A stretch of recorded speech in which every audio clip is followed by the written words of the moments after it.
Bom dia a todos. É um prazer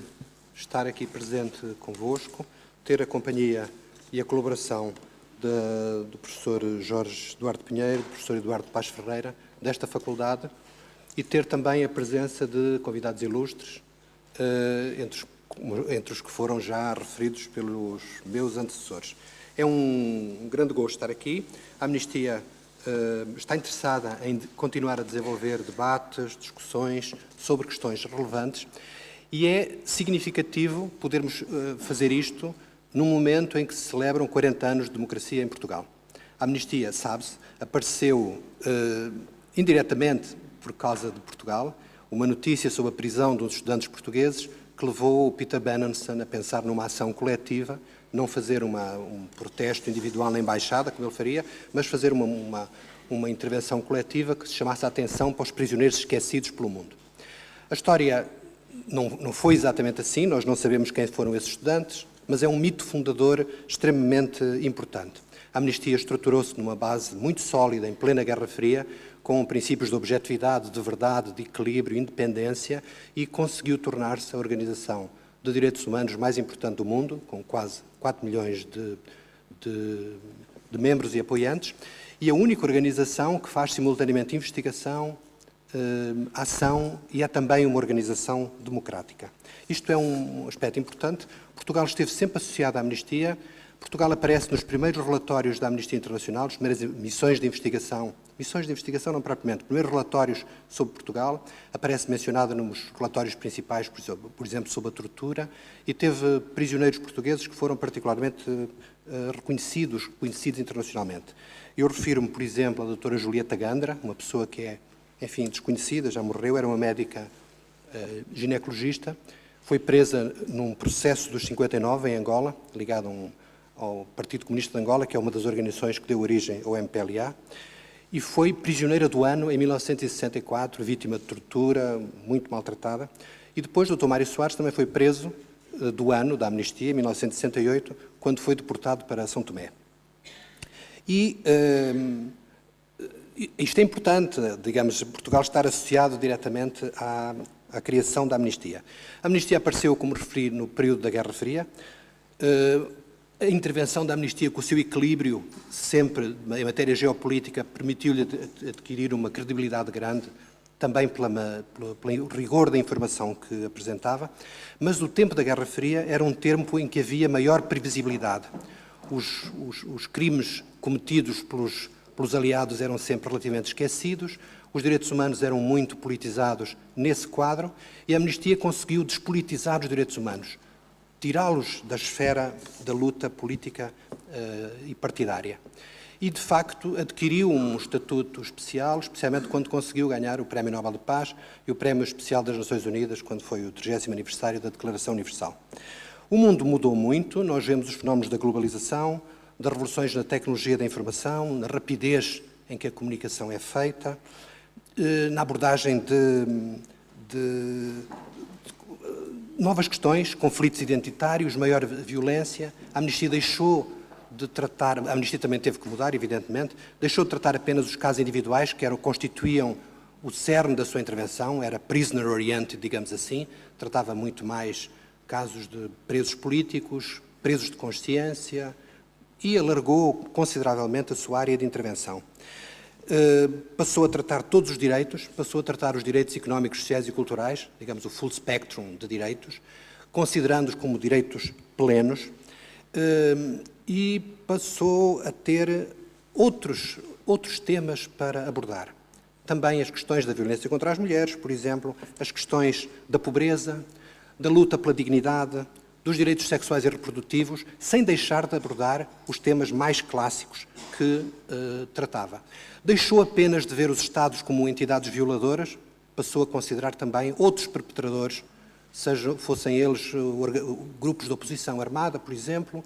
outros grupos, dirigentes tribais ou religiosos,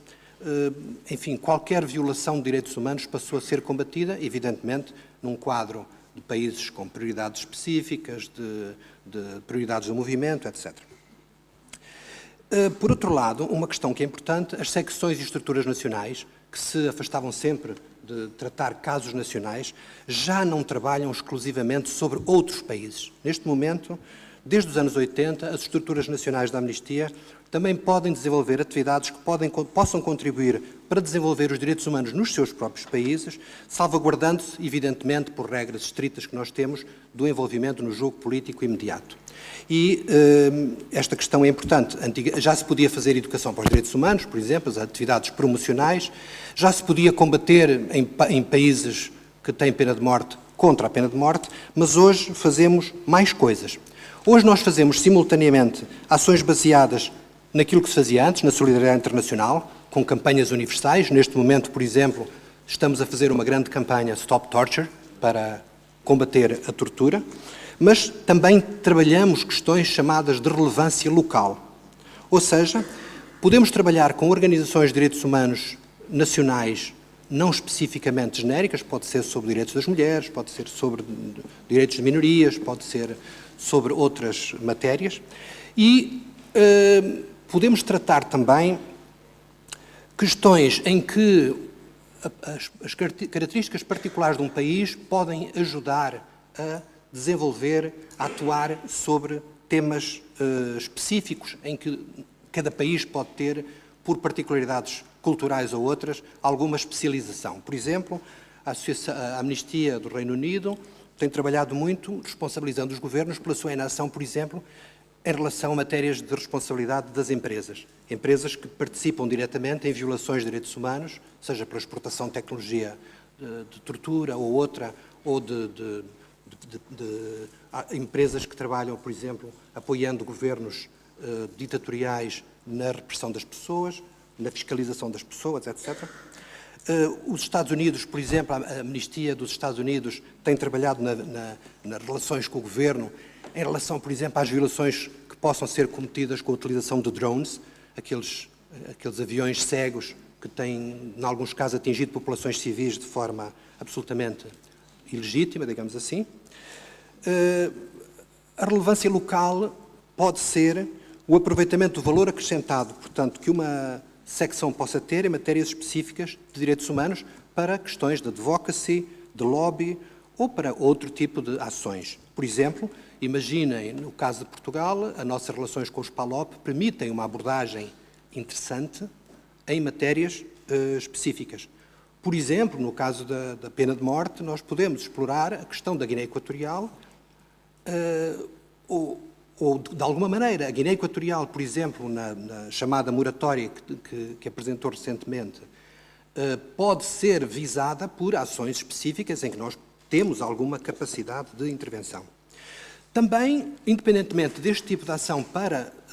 terceiras entidades, também podemos, em matéria interna, reagir a desenvolvimentos de situações que se passam no nosso próprio país, como abusos ou excessos policiais, por exemplo, questões de discriminação, seja discriminação de ciganos, de minorias, de idosos, seja questões que tenham a ver com riscos de pobreza, riscos de outro tipo de violações de direitos humanos, intrusões na privacidade dos cidadãos, posições em relação, por exemplo, à legislação nacional. Vamos referir, por exemplo, a questão da lei do asilo ou outras questões em que nós podemos ter uma intervenção, podemos contribuir para que os direitos humanos sejam mais protegidos, mais desenvolvidos no nosso próprio país. Ou podemos até abordar questões mais complexas ou diferentes, como o impacto que as políticas de austeridade têm em matéria de direitos humanos.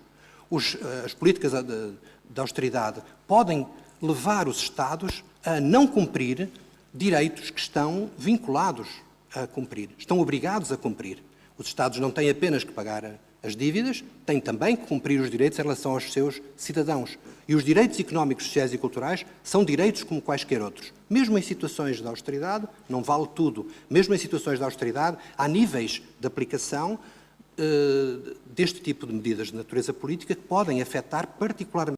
as populações mais vulneráveis. E nós podemos e devemos intervir também nesta matéria. Podemos e devemos intervir, por exemplo, em matéria europeia, porque a política europeia tem particularidades. Existe uma política externa da União Europeia, existem políticas comuns em variados aspectos, da cooperação, da ajuda ao desenvolvimento ou outras. de políticas de asilo, refugiados, etc., em que nós podemos intervir aqui, porque, como referiu o professor Paes Ferreira, a União Europeia, enquanto tal, podia ser uma entidade com uma importância política muito grande, porque são países democráticos em geral, são países que tomam como referência os direitos humanos nos seus instrumentos fundamentais, mas é uma entidade que é hipócrita no seu funcionamento, que revela uma duplicidade espantosa na sua indiferença, na sua ação, que não tem uma política clara nestas matérias, que tem vindo a fazer crescer nos seus países movimentos que são tudo menos os valores europeus, de xenofobia, de racismo, de intolerância, de violência. E, portanto, nós aqui também procuramos intervir nestas matérias. Temos, evidentemente, os nossos princípios fundamentais preservados e procuramos, tal como o Peter Benenson, em 1961, quando escreveu o seu primeiro artigo, Os Prisioneiros Esquecidos, procuramos pôr à luz da nossa vela, da vela da amnistia, mais vale acender uma vela que amaldiçoar a escuridão, o emblema da amnistia, procuramos de alguma maneira revelar também e tornar conhecidas pessoas, a personalização de casos da amnistia é uma tradição da organização, tornar conhecidos pessoas, causas, injustiças, abusos, chegando aos média, explorando também os novos média e as redes sociais que existem no sentido de levar a mudanças, levar a ação das pessoas, desenvolver a cidadania, proteger os direitos humanos, envolver e mobilizar a sociedade civil em transformações positivas, pela solidariedade com outros ou, de um ponto de vista da promoção dos direitos, do ponto de vista da educação, do ponto de vista da criação de uma atmosfera positiva para o exercício dos direitos. Procuramos continuar a envolver-nos de forma positiva em mudanças legislativas ou mudanças políticas, na definição de novas regras e novos estándares, tal como fizemos em relação, por exemplo, à Convenção contra a Tortura das Nações Unidas, que foi fundamentalmente inspirada em documentos da Amnistia e em campanhas que a Amnistia abriu, portanto, em algum sentido, teve um papel relativamente avançado, relativamente vanguardista nestas matérias. Procuramos também que a nossa intervenção do ponto de vista público favoreça práticas de responsabilização coletiva, transparência, combate à impunidade a todos os níveis. E, evidentemente, procuramos contribuir para que as pessoas possam viver melhor e possa, neste sentido, como referiu o professor Paes Ferreira, contribuir para a sua felicidade, para uma vida mais decente e mais positiva. E é o fundamental, creio eu, numa situação de crise, nós devemos também trabalhar estas áreas novas, estas áreas difusas, estas áreas difíceis, procurando sempre não nos envolver diretamente em matérias de políticas, em matérias de governos, até porque isto são políticas muitas vezes são relativamente transversais e são independentes dos governos. Nós vemos na Europa um risco da democracia perder importância perante atores que são muito poderosos, mas não foram eleitos, não foram escolhidos, não foram designados e que, relativamente aos quais nós temos o direito de intervir cívica e politicamente. Isto é o principal.